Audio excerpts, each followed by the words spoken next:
Danny, I'll start with you. This is something we've discussed in the past, but I'm interested to know if there have been any developments in this latest season.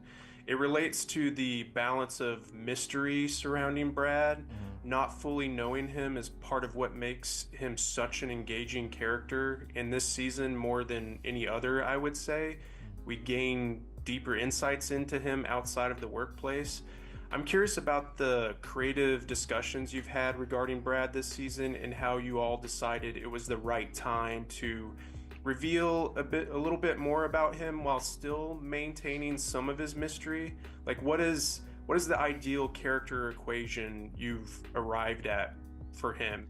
Thanks. It's a great question. That's something I thought about a lot, actually, in between season three and season four. I think at the end of season three, we find Brad coming back to this family that he somehow doesn't want to reveal himself too much to.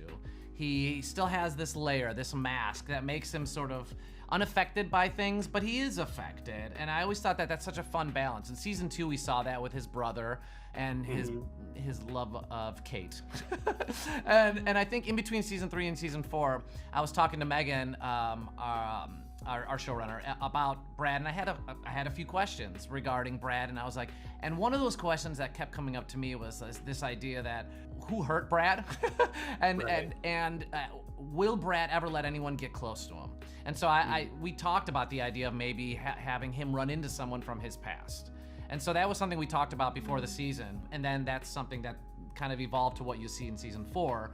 But I thought it would be interesting if, however that happened, that there's still a layer of mystery to that relationship that you see Yes. from Brad's past. And I think the way it happens in season four is perfect because it's still around this whole idea that Brad just has always had this distrust of people.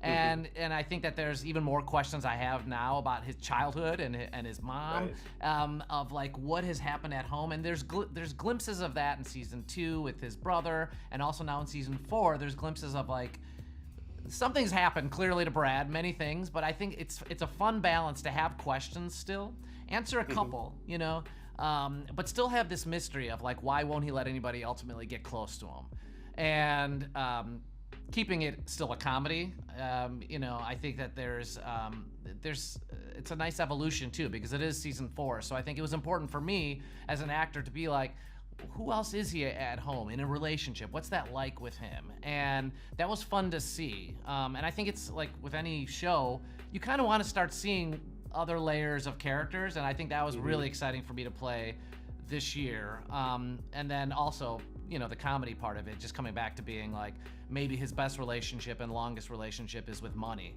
So I think that seems like the most reliable relationship. And I also think it's like a fun thing that we can kind of always keep coming back to, but then also exploring these other places. Yeah, it is very well done. And Imani, one thing Dana made me reflect on this season is how long I should stay in situations where I'm giving more than I'm receiving.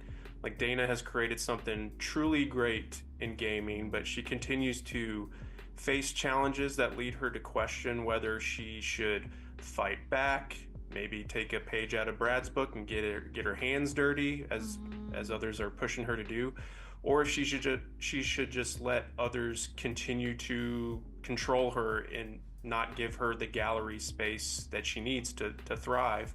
I'm curious how these themes and challenges have perhaps influenced your own thinking regarding your creativity as an artist.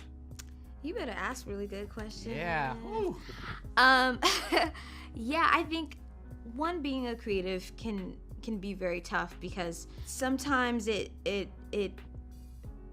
you need permission in a way to be able to do the thing that you love or to be able to share it. With Dana, like starting from the beginning of MQ, she knew that there was something deeper down that she wanted to do, didn't know how to do it, didn't know how to express that, and so she started asking the questions. She started, reaching out to the people that can help pull it out of her, and now we get to see her fully thrive in that. And she's finding that balance of, you know, being a creative and embedding on herself, but also does she get her hands a little dirty sometimes, because that might be what's required of the gig. Yeah, she might, you know. And so, like, yeah, it's just not so black and white, which is really fun to play, especially knowing where she started and the evolution of her character. That there's a lot of gray area when it comes to success and going after what you want and believe in.